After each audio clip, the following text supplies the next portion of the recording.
El Señor esté con ustedes. Y con tu espíritu. Lectura del Santo Evangelio según San Mateo. Gloria a ti, Señor. Después de que los magos partieron de Belén, el ángel del Señor se le apareció en sueños a José y le dijo: Levántate, toma al niño y a su madre y huye a Egipto. Quédate allá hasta que yo te avise, porque Herodes va a buscar al niño para matarlo. José se levantó y esa misma noche tomó al niño y a su madre y partió para Egipto, donde permaneció hasta la muerte de Herodes. Así se cumplió lo que dijo el Señor por medio del profeta: de Egipto llamé a mi hijo. Después de muerto Herodes, el ángel del Señor se le apareció en sueños a José y le dijo: Levántate, toma al niño y a su madre y regresa a la tierra de Israel, porque ya murieron los que intentaban quitarle la vida al niño. Se levantó José, tomó al niño y a su madre y regresó a tierra de Israel. Pero habiendo oído decir que Arquelao reinaba en Judea en lugar de su padre, Herodes tuvo miedo de ir allá, y advertido en sueños, se retiró a Galilea y se fue a vivir a una población llamada Nazaret.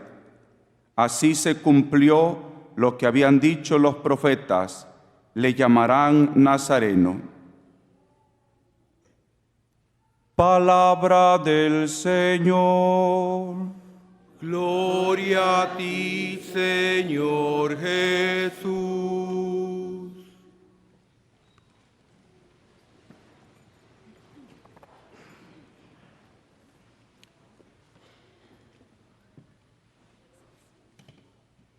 Queridos hijos, la semana pasada yo tenía muchas ganas de predicar sobre la figura y misión de San José.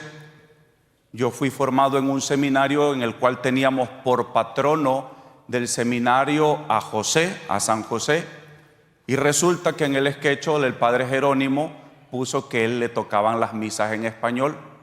Gracias a Dios me tocó ir a celebrar una misa en español con los hermanos del Camino Neocatecumenal y allá me desquité, ¿verdad? Pero no me tocó celebrar aquí con ustedes y predicar sobre la importancia de este grandísimo hombre, San José. Todavía estamos en Navidad. La Navidad no termina el 25 de diciembre en la noche. Eso nos hace creer el comercio, ¿verdad? Apenas va terminando Navidad y ahorita ya están poniendo lo del 14 de febrero, ¿sí o no?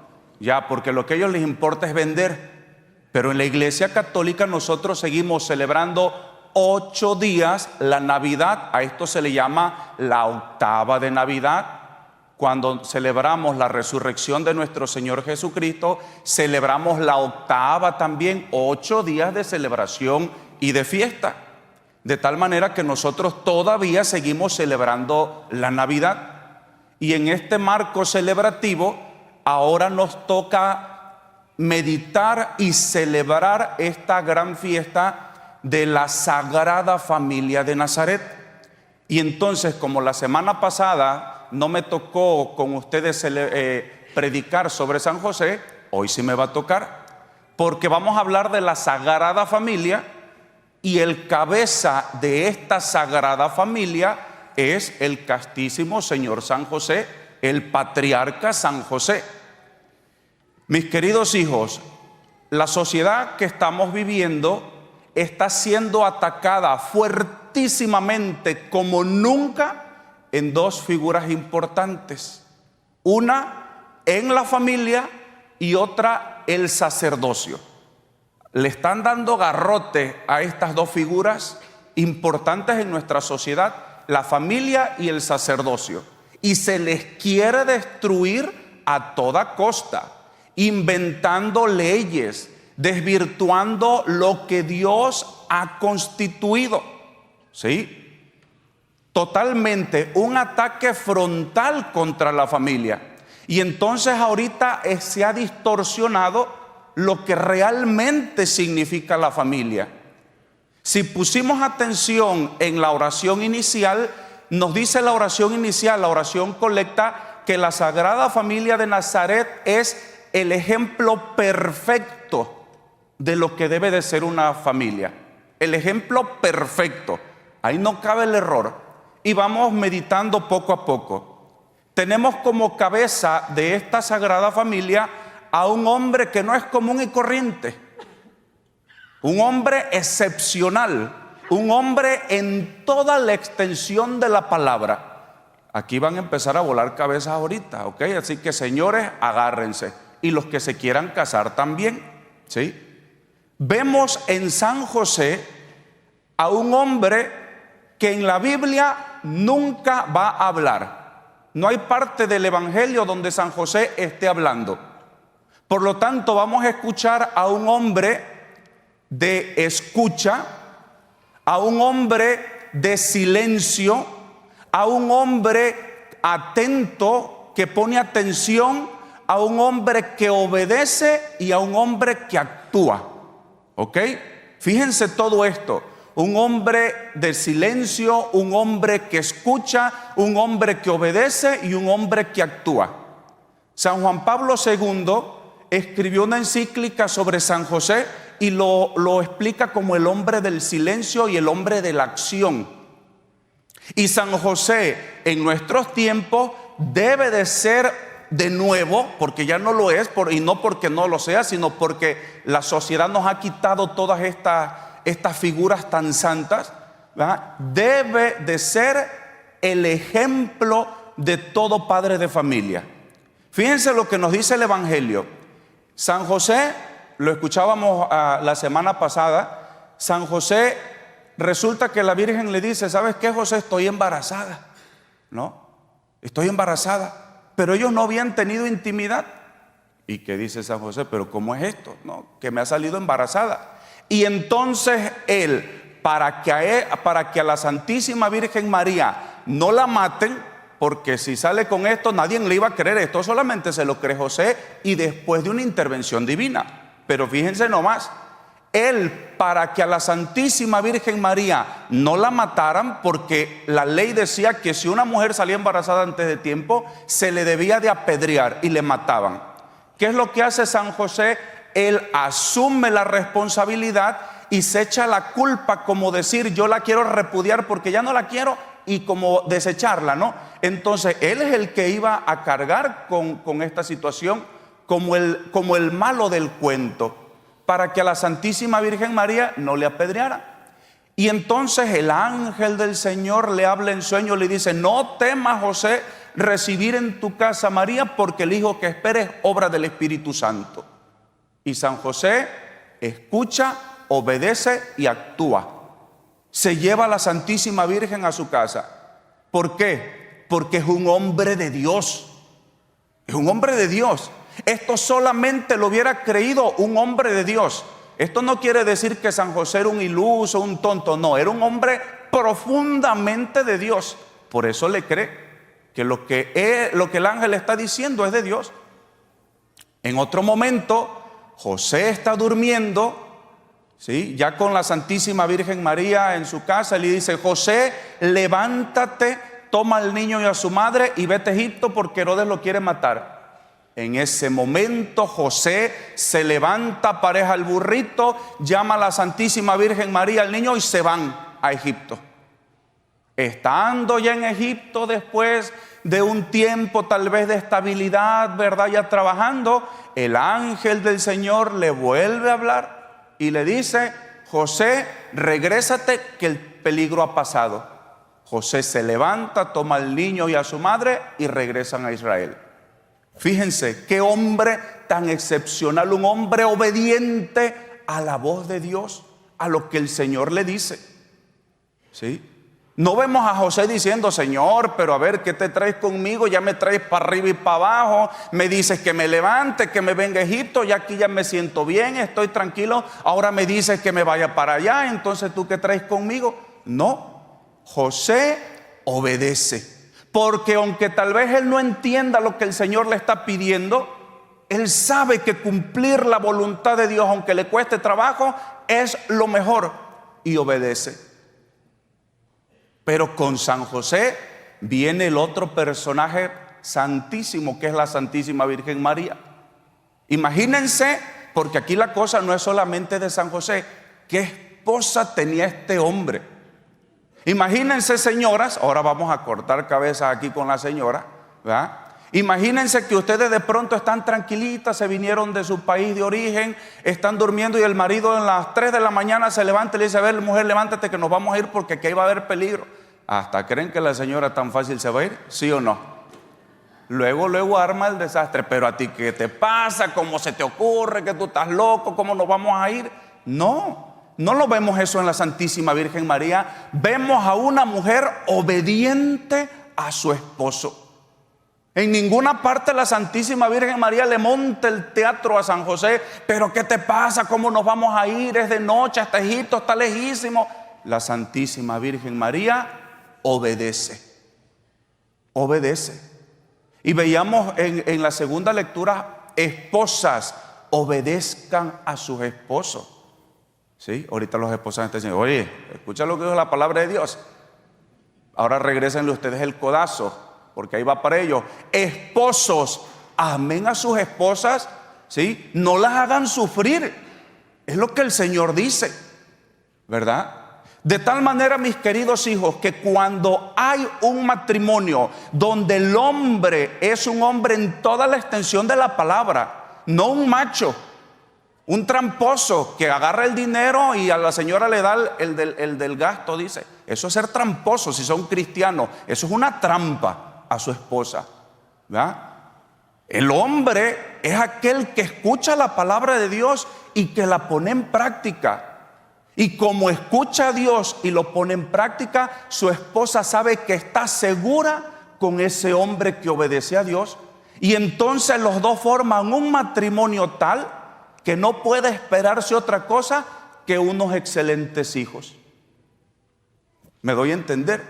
Pero ¿qué es lo que pasa? Cuando en la familia hay dos esposos que andan en pleito, donde el esposo no quiere nada con Dios, donde le tira a ella: tú encárgate de ahí de llevar a los chamacos a la doctrina, ahí que les enseñen, tú enséñales a rezar, yo nada más me limito a arrimar el dinero.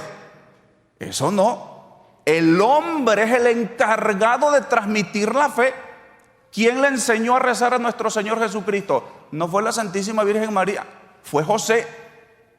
¿Quién le enseñó a nuestro Señor Jesucristo? Tal vez muchos de las parábolas que él utilizó tuvo que ser su papá, porque en la cultura judía el hombre, no el macho, el hombre es el que transmite la fe, porque es el hombre de su casa, es el Señor.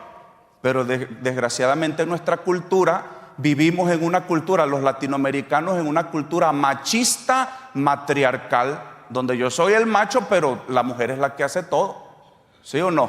Aquí quién va a la escuela, quién pregunta, quién es esto, la mujer. Muy machito el otro, pero él le tira toda la vaina a la mujer. ¿Sí o no? ¿Sí? No quiero ver codazos, ¿ok? Tranquilo. Disimulen los codazos. ¿Sí? Entonces, mis queridos hijos, ¿por qué estamos viendo familias destruidas? ¿Por qué estamos viendo familias destruidas? Porque el hombre no ha ocupado su lugar de ser hombre de escucha de la palabra de Dios, porque el hombre cree que él nada más con venir a calentar una banca ya estuvo. ¿Sí? Entonces, si el hombre no pone en práctica lo que dice la palabra de Dios, si no es un hombre bueno que cumple y obedece los mandatos del Señor, ¿cómo la mujer le va a hacer caso a ese hombre? Entonces, ¿qué es lo que pasa? Que estos están en riña y en tensión. Y cuando en una casa hay tensión, ¿qué es lo que van a hacer los hijos? Proyectar esa tensión a los papás. Y entonces empiezan hijos con rebeldía, hijos que empiezan a drogarse, que se deprimen porque en la casa nadie los entiende, porque los papás están tan preocupados en pelearse ellos, que dejan lo más importante. A mí cuando vienen y me dicen, padre, le quiero llevar a mi hijo para que hable con él. ¿Qué pasa? Es que yo no lo entiendo, padre, tiene problemas, es rebelde. A ver, a mí no me traiga a su hijo. Véngase usted y su esposo, o usted y su esposa. Necesitamos hablar primero. ¿Sí? Necesitamos hablar primero. Y entonces cuando yo empiezo a investigar a los papás, a ver, ¿y cómo viven? ¿Y cómo se comportan? Ahí sale el peine, decimos nosotros, ¿verdad? ¿Qué es lo que pasa? Que el problema no es el niño. El problema son los papás, que como viven como perros y gatos, pues el pobre niño, ¿qué es lo que hace? Proyectarle a los papás lo que están viviendo. Y entonces esto es un sálvense quien pueda. Y entonces aquí perdemos todos la fórmula perfecta para arruinarnos la vida. Se arruinan los esposos y arruinan a los hijos. ¿Sí, mis queridos hijos? En la primera lectura que hemos leído, vemos la bendición que tienen los hijos cuando honran a sus papás. Hay una bendición, el cuarto mandamiento de la ley de Dios que nosotros vemos en el Éxodo 20:12 nos dice: honra a tu padre y a tu madre y se alargarán tus días. Y la primera lectura que hemos leído es un comentario a este mandamiento. Si tú honras a tus papás, si tú ayudas a tus papás, ya cuando están grandes, con un dinerito, los cuidas en su enfermedad, cuando pierden ya la conciencia, Dios te va a bendecir. Pero saben también a veces qué pasa, mis hijos, que uno cosecha lo que sembró. Y si los papás fueron malos, ¿cómo quieren luego que los hijos se comporten bien con ellos? Yo escuchaba una familia que me decía: es que yo no quiero saber nada de mi mamá porque nos trató mal. Tú honra a tu madre aunque te haya tratado mal. Hónrala, porque tus hijos están aprendiendo lo que tú estás haciendo. Anoche yo le decía en la misa: los niños son unas esponjitas. Y lo que ellos están viendo ahorita, mira, mi mamá nunca le habla a mi abuela. Mi mamá nunca le manda un dinerito a mi abuela. Mi mamá se olvidó de mi abuela y le aventó la vaina a las otras tías. Y mi mamá se desentendió. Y entonces, mira, los niños, esponjitas, empiezan a aprender. ¿Qué va a hacer de ti cuando seas vieja? También te van a largar a ver con quién. O viejo, dígase de los dos.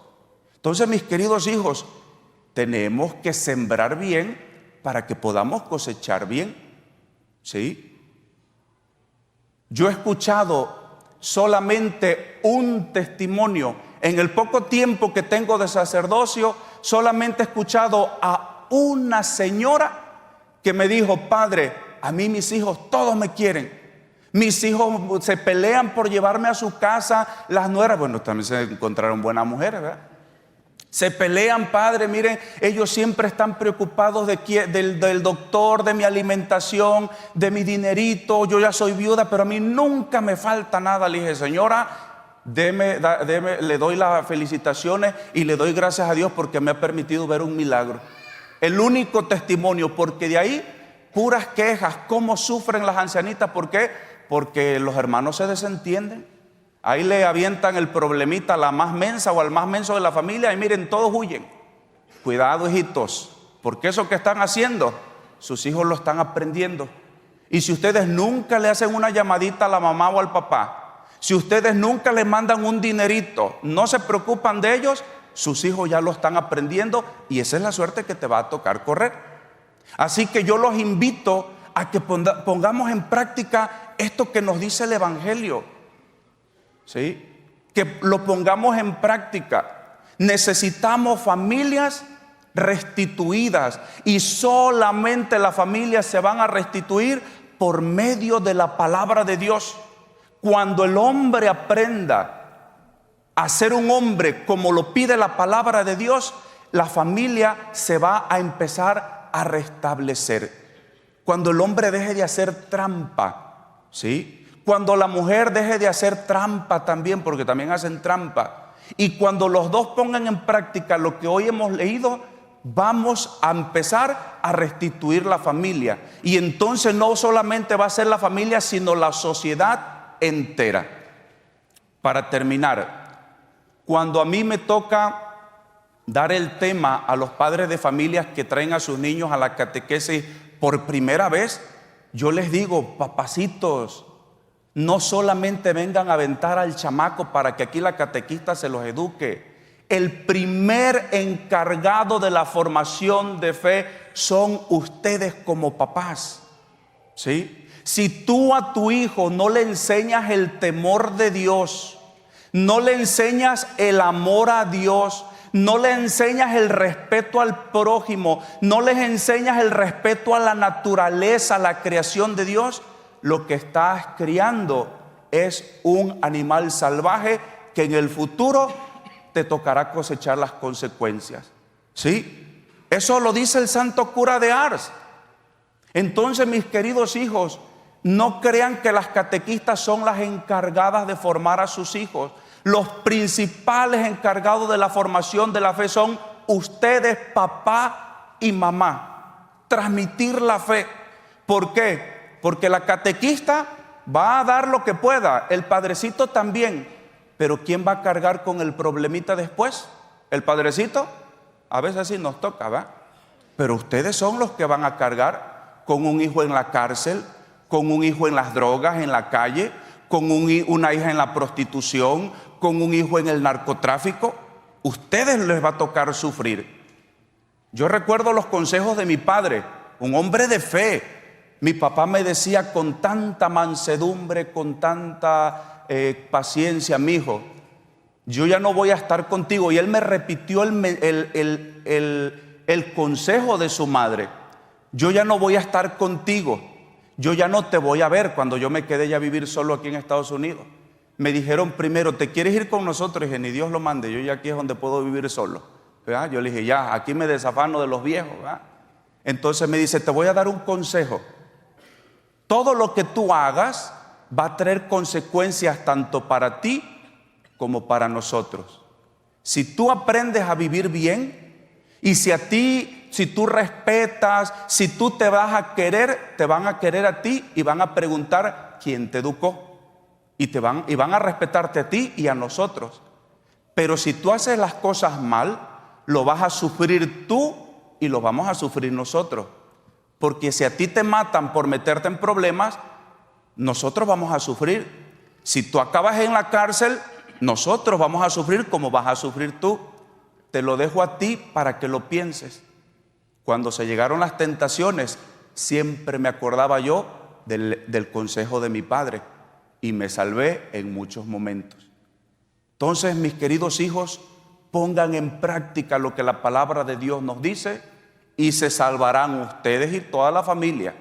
Que el Señor nos conceda esta gracia, la cual pedimos en un momento de silencio. En el nombre del Padre, y del Hijo, y del Espíritu Santo. Amén. Ahorita que estuve predicando en la homilía y que hablaba de los tramposos, yo sé que a más de uno esto no le vino tan bien, ¿verdad? Hijos, no se puede dar lo que no se tiene, ¿ok?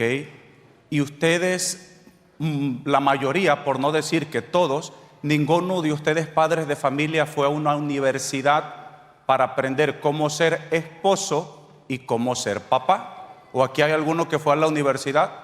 Porque ni siquiera existe esa carrera, cómo ser un papá o una mamá. Nadie, ¿cierto? Y entonces ustedes empezaron a ser esposos echando a perder, y empezaron a ser papás echando a perder, ¿sí o no? Echando a perder se aprende, dice el dicho, porque en esto es duro. Yo aprendí cuando estuve en mi etapa del diaconado en La Habra, aprendí lo que es ser un buen matrimonio.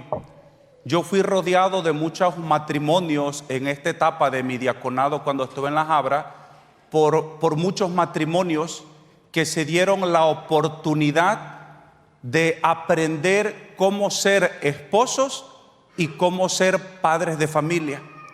Estas parejas les tocó vivir el encuentro matrimonial. Muchos de ellos lo vivieron cuando ya andaban tronando, ya casi andaban a punto del divorcio, otros no.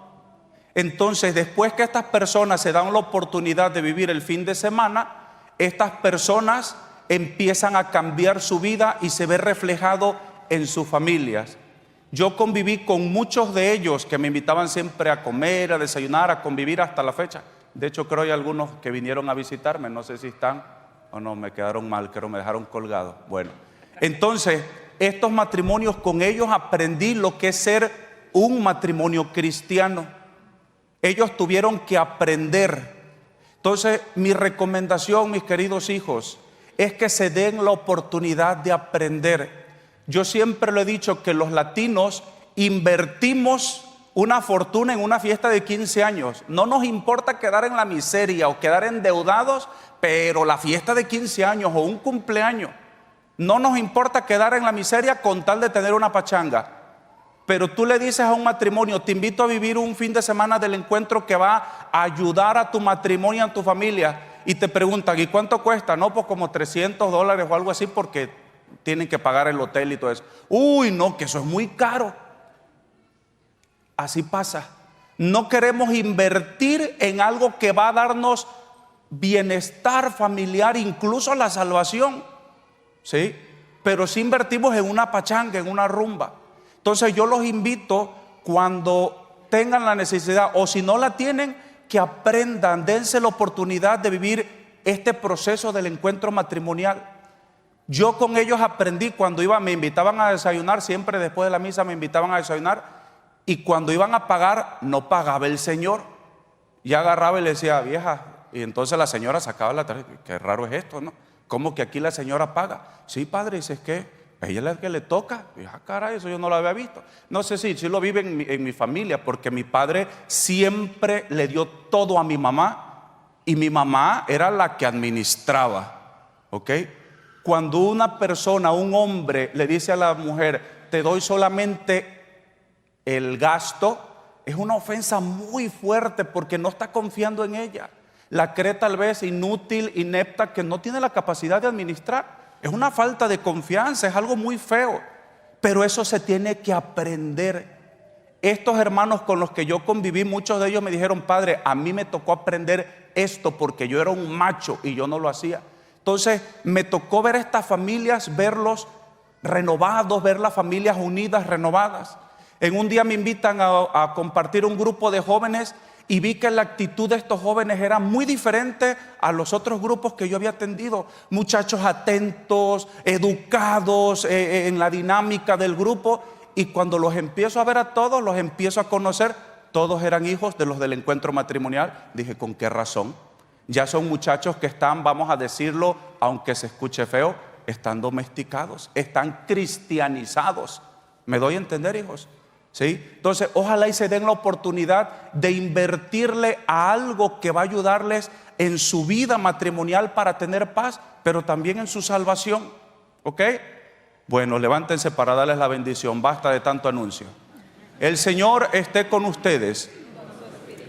A cada oración dirán amén. El Señor les bendiga y les guarde. Amén. Les muestre su rostro y les salve. Amén. Tenga misericordia de ustedes y les conceda la paz. Amén. Y la bendición de Dios Todopoderoso, Padre, Hijo y Espíritu Santo, descienda sobre ustedes y permanezca siempre. Amén. A glorificar al Señor con sus vidas, pueden ir en paz. Demos gracias a Dios.